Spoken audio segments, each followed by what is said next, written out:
Fire chased me down the corridor, and I could not outrun it.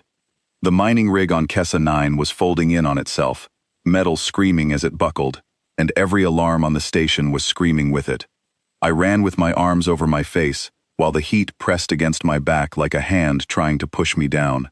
Somewhere behind me a support beam gave way, and the whole hallway shuddered. I did not look back. Looking back never saved anyone. My name is Daniel Hart, and 30 seconds earlier, I had been checking a pressure valve on Deck 4. Now I was sprinting through smoke, with no idea if the escape pods were even still there. The rig had never been rated for a blowout this size. Nobody expected the core to breach. Nobody ever does, right up until it happens. I made it 3 more steps before the floor dropped out from under me. I woke up to a ceiling that was breathing. Not literally, not lungs and ribs, but the pale blue surface above me pulsed in slow waves, brightening and dimming, like something alive. That was the first sign that I was not in a human hospital anymore. The second sign was the smell, sharp and clean, like ozone mixed with something floral I could not name. The third sign was the voice. It came from somewhere to my left, low, layered, like 2 people speaking half a second apart from each other. "You are awake," the voice said. "This is good. Humans do not usually wake so quickly after tissue regeneration." I turned my head, slow, because everything in my body felt borrowed, heavy, wrong in a way I could not describe. Standing beside the bed was a figure taller than any person I had ever met, skin the color of wet stone, 4 eyes arranged in a straight line down the center of her face. I knew what she was from a briefing I had half paid attention to years ago. Vorless. First contact with them had happened over a decade earlier, but I had never actually seen one until this moment, standing over me, holding an instrument shaped uncomfortably like a blade. "Where am I?" I asked, and my voice came out like gravel dragged across concrete. "Vorless medical vessel Thren's Mercy," she said. "We intercepted your distress signal. Your rig no longer exists. You are the only one we recovered alive." She said it plainly. No softness in it. No attempt to cushion the weight of those words. Somehow that helped more than comfort would have. I lay there and let it settle. The fact that everyone else on that rig, people I had eaten meals with, people whose names I knew, were gone, and I was the only one who had made it out. "You saved my life," I said. "I performed my function," she answered, like that was the end of the discussion. I looked down at myself. My chest and stomach were wrapped in some kind of clear gel that hummed faintly against my skin. I could already feel my ribs knitting together in a way that should have hurt far worse than it did. Human medicine did not move this fast. Whatever she had done to me was not something I had ever consented to on any form, not that there had been time for forms when the station was coming apart around us. "What is your name?" I asked. "Sirel Ka," she said. "3rd rank, medical division. You are the first human I have treated. Your bodies are inefficient. You bleed too easily. You heal too slowly. And you stay conscious through pain. Your nervous systems are clearly not built to handle without making noise about it. We're durable where it counts," I said, managing something close to a smile, even though it pulled at my ribs. "Mostly stubbornness." "This has been observed," she said, and for a second I thought I saw something like amusement pass behind those 4 eyes. I lay there a while longer, listening to the low thrum of engines somewhere beneath the deck, alien and strangely calming.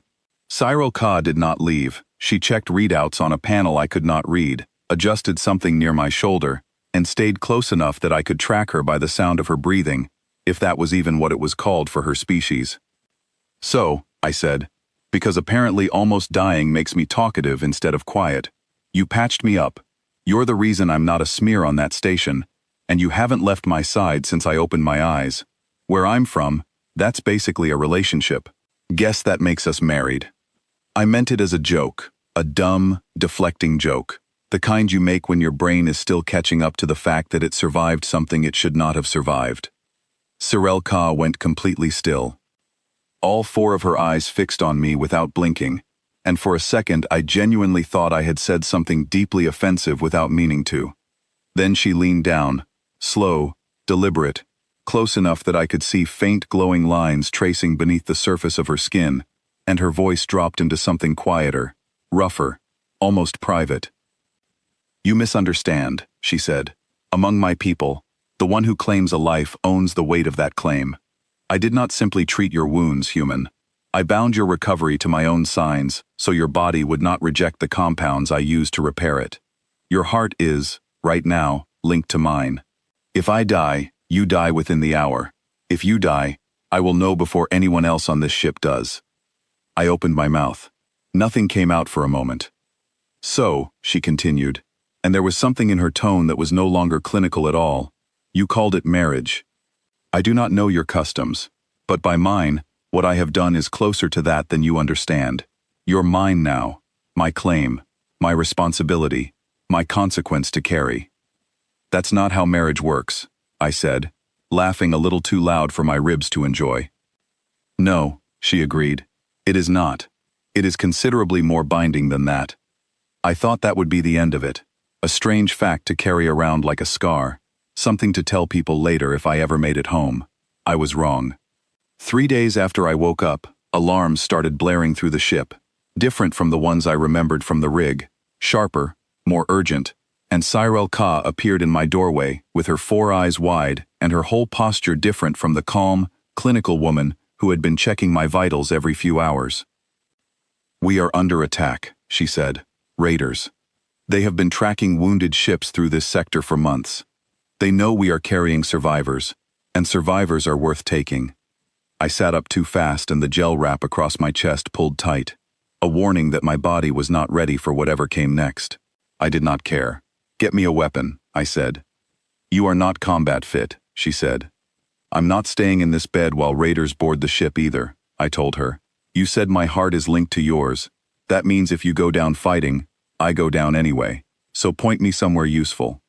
She studied me for a long moment, all 4 eyes narrowing slightly, and then she reached into a compartment along the wall and pulled out something that looked like a short metal rod with a glowing tip. "It is a pulse baton," she said. "It will not kill, but it will stop most things that come at you. Stay near me. If you fall, I fall. I intend to keep us both standing." We moved through the corridors together, the ship's lights flickering red with every alarm cycle, and I could hear boots hitting metal somewhere above us. Heavy, deliberate, the sound of people who had done this before. Cyril Ka moved like she had trained for this her whole life, quick, low, checking corners before we turned them, and I stayed close behind her, my legs shaking with every step, but refusing to stop moving. The first raider came around a corner without warning, tall, armored, carrying something that looked like a cutting tool repurposed into a weapon. Cyril Ka was faster. She drove the medical scanner in her other hand into the gap in his armor at the neck, a precise strike that had nothing gentle about it, and he went down hard. I stood frozen for half a second, watching the woman who had spent the last 3 days healing me, now fighting to keep both of us alive. "Move," she said, not even looking back at me, and I moved. We reached the cargo bay where the rest of the crew was making a stand, a mix of Vorless medical staff and a handful of engineers who had grabbed whatever tools could double as weapons. A woman named Priya Malhotra, one of the few other humans on board, a systems technician who had survived a different wreck weeks earlier, was crouched behind a crate with a length of pipe in her hands. "Daniel," she called out when she saw me. "You're supposed to be resting." "Turns out resting is hard when the ship's under attack," I said, sliding in beside her while Cyril Ka took position near the door, scanning the corridor with the kind of stillness that made my chest tight just watching her. The raiders hit the cargo bay in a wave, 3 of them, then 5, then more than I could count, and the fight that followed was not clean or organized. It was desperate and loud, and full of shouting in languages I did not understand, mixed with the ones I did. Priya swung her pipe like she had been doing it her whole life, catching one raider across the wrist hard enough to make him drop his weapon. I used the pulse baton the way Cyril Ka had shown me. Short jabs, no wasted motion, and every time I hesitated I thought about the fact that my heartbeat was tied to a woman fighting somewhere across the room from me, and hesitation stopped feeling like an option. Cyril Ka fought like something out of a story, precise and controlled, even when raiders came at her 2 at a time, using their size against them, redirecting their weight, striking the places where their armor gave way. But even she was not untouchable. A raider caught her across the shoulder with the edge of his blade, and she staggered, just for a second, just long enough for another one to close in. I did not think. I threw myself between them, catching the second raider across the side of the head with the baton, hard enough that he dropped, and Sirel Ka used that half-second to recover her footing and finish the first one. For a moment, we stood back to back, breathing hard, surrounded by the wreckage of the fight, and I realized I had never in my life felt so certain that I was exactly where I needed to be. The raiders broke off not long after that, retreating the way they had come, once it became clear the ship was not the easy target they had expected. The alarms cut out one by one, the red lights fading back to the pale blue I remembered from waking up in the med bay, and for a moment, nobody in that cargo bay said anything at all. We just stood there, breathing, alive. Priya found me afterward, sitting against a crate, while Sirel Ka checked the wound on my arm that I had not even noticed getting. "You really jumped in front of a Vorless nurse during a boarding raid," Priya said, half laughing, half disbelieving. 3 days after nearly dying on a mining rig. "She's linked to my heartbeat," I said. Seemed like a bad time to let something happen to her. Priya raised an eyebrow but did not push further, and Sirel Ka, kneeling in front of me with careful hands wrapping a fresh bandage around my forearm, said nothing at all, though I noticed her eyes stayed on my face a little longer than the injury required. The days after the attack moved slower, quieter, the ship settling back into its routine, while repairs were made to the sections the raiders had damaged. I spent most of that time in the med bay, technically still recovering, though I found reasons to be up and moving, more than Sirel Ka probably approved of. She never told me to stay in bed the way she had before. Instead, she started explaining things, the readouts on her instruments, the way Vorless medicine worked, the reason certain compounds reacted differently in human bodies than in her own. "You are asking a lot of questions for someone who was joking about marriage 3 days ago," she said one evening, not looking up from the panel she was adjusting. "Guess I wanted to understand what I agreed to," I said. She paused then, setting down whatever tool she was holding, and turned to face me fully, all 4 eyes steady, in a way that no longer felt unsettling, only familiar. "You did not agree to anything," she said. "I made a choice to save your life, and the bond that came with it was not something either of us chose together. If that troubles you, I understand." "It doesn't trouble me," I said, and I meant it.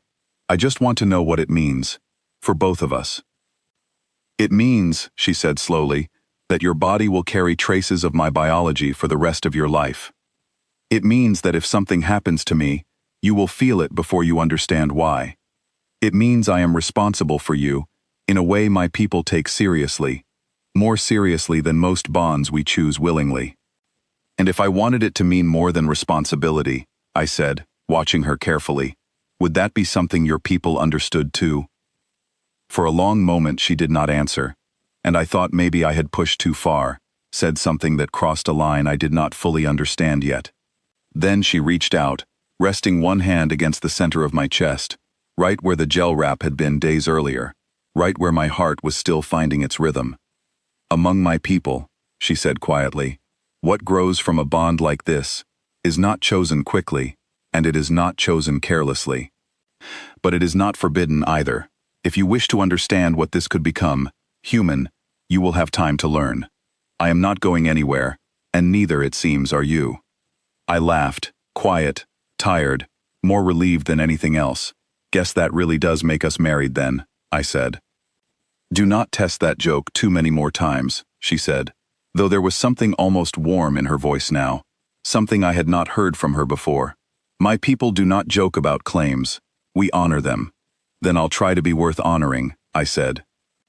Outside the viewport, the stars moved slow and steady, indifferent to everything that had happened in the last few days, indifferent to the fact that 11 light-years from the nearest human colony, a mining rig had been destroyed, a raid had been survived, and somewhere in the space between disaster and recovery, something neither of us had planned for had taken root.